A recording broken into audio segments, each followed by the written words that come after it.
Welcome everyone back to weekly weather updates, and in today's video we're going to have a look at the latest from the live radar run for the UKV, have a look at the precipitation and the temperature over the next 5 days, as we've got rain for the rest of today for many areas, or showers at least further northwards and westwards. Tomorrow does look like a much brighter day, perhaps warmer as well, with temperatures perhaps reaching 20 degrees through central regions. Again, small risk of showers. Monday looks like to be a washout with a lot of heavy rain moving in from the west, and as we head towards sort of Tuesday, Wednesday time, it could dry up a little bit, but will still continue to be quite showery out there.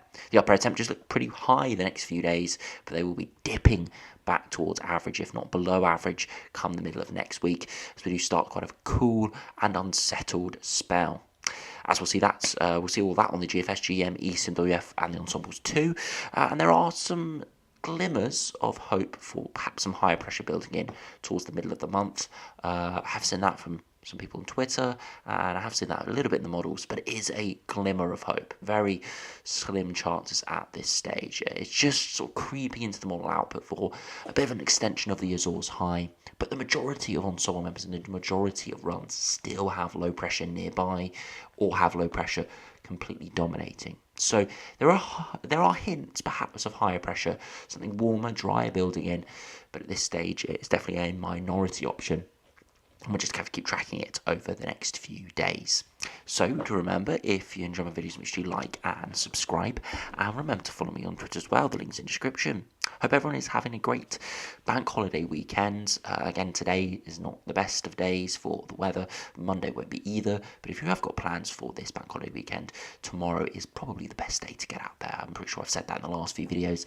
Sunday is the best day. So if you have still got some plans you want to make for this weekend, tomorrow does look likely to be the best day. At the moment, we've still got quite a lot of heavy rain around, frontal rain in central, eastern and northern areas, and to the far southeast too. Again, it is turning patchy in places, but there's still some quite heavy pulses, especially to the north of London and up towards Yorkshire, into parts of East Anglia as well. East Anglia here being sort of the most persistent bands, elsewhere sort of on and off. Again, we had the coronation earlier, and it was quite a miserable affair for the weather for that, but if you were watching that, I hope you did enjoy that. But it is now pretty coincidence that through this evening the rain will be clearing away. Further northwards and westwards, largely drier, but we have more instability around, more sunshine, temperatures rising, but equally some big thunderstorms popping off through parts of the Republic of Ireland, into Northern Ireland, and parts of southern and southeastern Scotland, perhaps just inching into the north of England too. Again, quite severe where they do occur, but they are in sort of these two distinct regions, and elsewhere it is pretty decent.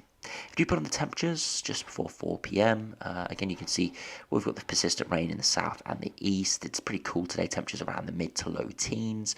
Further northwards, the best temperatures, parts of northern and northeast England, where we're avoiding the thunderstorms and avoiding the frontal rain, and parts of the Republic of Ireland too, where we're avoiding those thunderstorms. Temperatures there mid to high teens, maybe touching 20 degrees, and actually down to the southwest, which will rain early in the morning, but now better through the afternoon. Now, if you move over to the UKV and have a look at the precipitation and the temperature over the next 5 days, you can see all the rain moving through the rest of today, and it should clear in the overnight hours, many areas turning drier. The rain may climb up the far east coast into parts of eastern Scotland before clearing into the morning.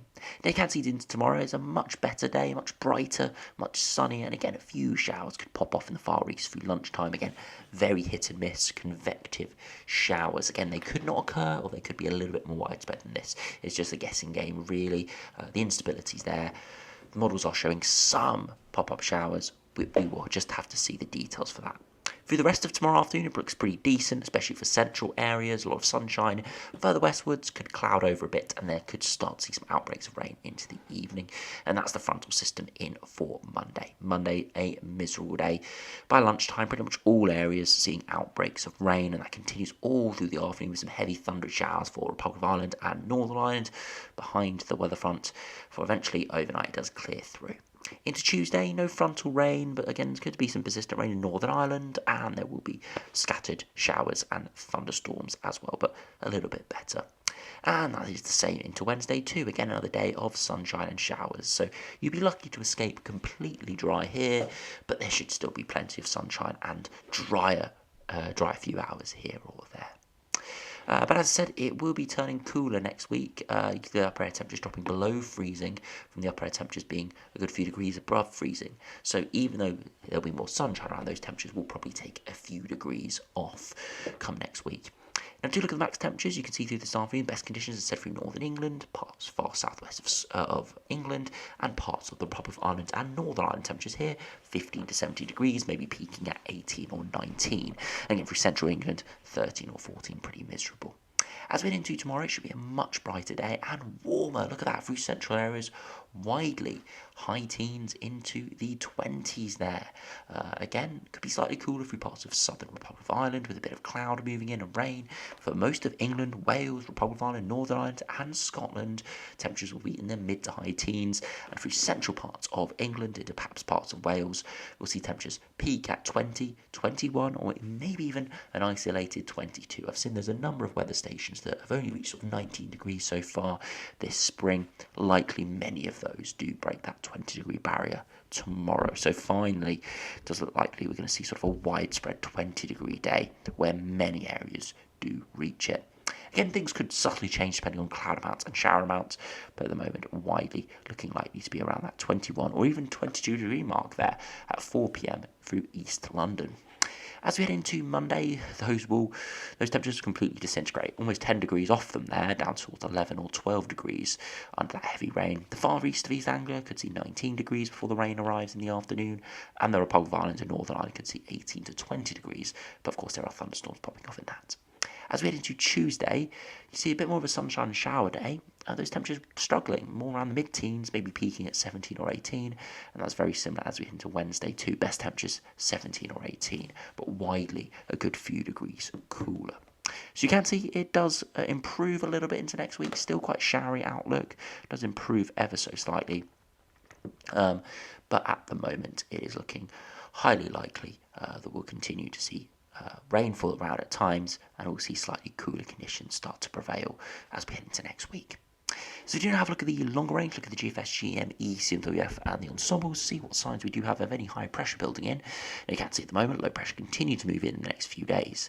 As we head to around sort of the 13th, 14th, we could see an extension of the Azores high there for a couple of days toward that day 10 point. Could be high pressure building in. However, beyond that, look, the oranges, the greens return and the lighter yellows return, showing low pressure and a bit of a cut-off low towards the Bay of Biscay. So could be drier, it could be slightly warmer there for a passing couple of days. Look at the upper air temperatures there. Could be decent, getting towards the 20s again for maybe 2 or 3 days. But as we head into the longer term, cooler conditions will be returning from the north and the west, and unsettled conditions as well. Again, with a bit of a cut-off low, could bring up a bit of a plume of warm air. But again, that's 384 hours well away at this stage. If we do have a look at the EGM now, see how that does compare. Again, low pressure running in over the next few days, very unsettled. As we head towards day 10, could see that extension of the Azores high for a couple of days, but the north still looks likely to be affected by low pressure. But all the way to day 10, high pressure looks like it's getting pushed out the way, and low pressure is moving in. The only advantage of this is it would keep us fairly warm in the south in terms of the air masses, but it's likely that low pressure won't be all too far away. This sort of pattern will have drier days here or there widely, but it could be quite decent in the south. We will have to see, but we'll look at the London Ensemble members at the end of the video, and you'll be able to see there are still significant rainfall spikes and significant number still at average or below average. So even though the GM is improving on what we thought would be the outcome for the middle of May, yesterday and the day before, it's still not 100% and is still sort of flirting with that colder, unsettled pattern.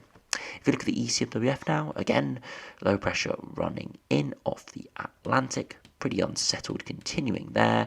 And as we head out to day 7 to day 10, you can see high pressure moves in, which would be pretty decent. But beyond that, you can see low pressure moves through a little bit at day 10, and we still see a bit of an extension of the Azores high. So ECMWF does have that extension, does have that warmer high pressure in the longer term, but it does have a briefly colder and briefly more unsettled pattern for a couple of days within it. So ECMWF showing hints again of higher pressure building in, but nothing sustained really, and still showing colder air masses trying to nudge in, and instability trying to nudge in at the same time. So yes, could be a slight improvement to what we thought over the last few days, but still not a done deal on anything warmer and drier. Now, after you finish the video, you're going to look at the ensembles. You see above average over the next 2 or 3 days, before it climbs back down to average or below average all the way towards the middle of May. And it is remaining fairly unsettled, even when that high pressure build potentially could come in around the 15th, 16th. Still pretty unsettled here, still probably quite a few precipitation spikes, and even its longer range could slightly deviate above average again, but still not looking too encouraging, to be honest. Still pretty cool and pretty unsettled compared to what we've had recently. So yeah, not great at all really, and yeah, some big rainfall spikes appearing for that sort of Monday, Tuesday period in the south. If you look at the 2 meter temperatures, you can see the best conditions will be tomorrow, reaching 20 degrees, and into the longer term could be on an upwards trend, but that's more due to us progressing towards the summer months with stronger sunshine than anything really to do with the upper air temperatures. The upper air temperatures aren't anything spectacular, sort of mid-teens and not great this time of year. They're sort of average to getting below average, especially those sort of 13, 14 degree days. So not looking like anything great in the longer term, but equally nothing freezing cold or anything like that. If we do finally just looking at the ECMWF ensemble members, again, pretty similar, above average over the next couple of days. Big precipitation appearing towards the start of next week, and the temperatures are average to below average all the way out to sort of 20th of May, still with quite a bit of precipitation. So yeah, high pressure could build in, but we're still seeing plenty of precipitation. If we actually do look at the mean sea global pressure here, again, brief hints of brief little ridges, maybe the 13th, 14th, but most do drop down. So showing high pressure build in for a day or two before low pressure comes back in off the Atlantic or in from the northwest. So yeah, could be signs that we could see some brief Azores high appearances towards the middle of the month, but nothing too sustained at this stage. Things could change, but the overall trend of cooler and more unsettled conditions is remaining on the runs today, just with a small caveat, as we do see the risk of high pressure moving back in. A small slither of a bit of hope there, but as I said, we will just have to see. So anyway, thanks for watching. Hope you will continue to enjoy the rest of your bank holiday weekend, and I'll see you again for another video soon.